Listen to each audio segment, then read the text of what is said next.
Alam mo ba na dalawang rekado lang to, pero 53,000 ang pwede mong kitain o higit pa. Grabe. Tapos, di lang yun, 20 perasa pa ang pwede mong magawa sa recipe na to. Hindi mo kailangan magluto. Puro halo lang, salin. 'Di ba bongga? Bali, ayan, naghanda mo tayo ng lalagyan, container. Kung gusto mo malaman kung saan mabibili yan, tignan mo na lang yung link sa baba o kaya sa screen. Tapos, first layer natin, graham cracker. Sa isang piraso ng graham cracker, hatiin mo sa tatlo. Oo. Ganun lang ha.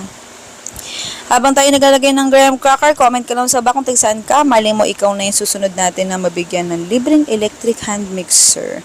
Meron tayong grand free raffle. Abang ka na lang ha. Oo. Hindi ko pa na ipopost pero abang ka dito. Oo. Okay, tas tabi lang natin yon at kailangan natin maghalo or magmix ng isang lata ng creme densada. Haluin mo lang. Kailangan malamig para magdoble yung size, para dumami. Oo, kailangan, doon kasi yun kasi ang sekreto para dumami siya. Tsaka para maging smooth ang texture. Haluin mo ng matagal, basta malamig ang texture. Malamig ha, okay. Bali, ilalagay mo siya pwede chiller, kung wala ka pwede chiller.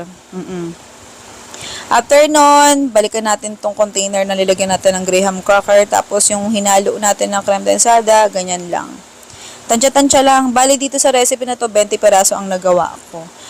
Yung dami na magagawa mo rito, depende sa dami na ilalagay mo na, ayan. Kumbaga yung creme densada natin, yan yung magsisilbing ice cream mixture natin sa recipe na to. Tapos sa pinaka last layer natin, yung graham cracker ulit.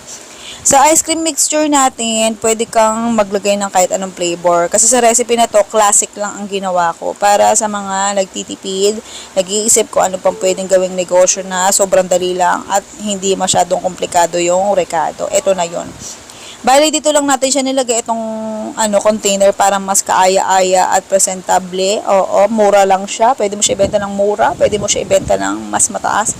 Kung gusto mo at hindi naman nakakaano ang presyo dahil nga ganda niya. So, ayan, tinakpan na natin siya. Kasama ko si Yuki dyan.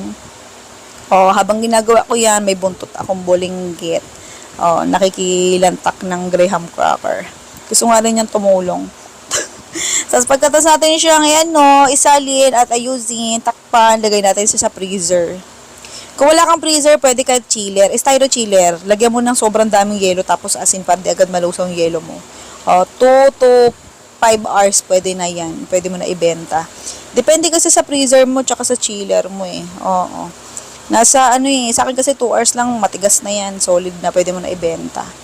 Pwede na agad lang takan yan. Sobrang dali lang, di ba, bongga? Sabi ko sige, kaya kahit di ka marunong magluto, kung gusto mong kumita ng pagkain, kung gusto mong magbenta ng pagkain at kumita ng malaki, eto na ang sign.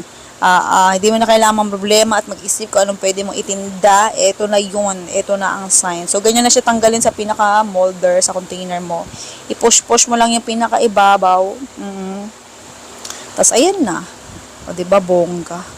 Para kang kumakain ng sandwich ice cream. Diba, bongga? Okay, yung listahan na recipe at costing nasa dulo ng video. Pwede mo na i-forward kung gusto mo na makita. Kompleto na yun. May costing. I-compute mo na lang. Oo.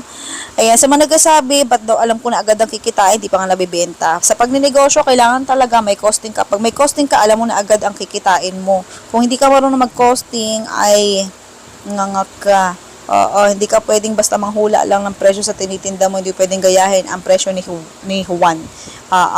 Okay. Ito yung listahan na recipe at costing. Sige na, goodbye, good luck. Love you.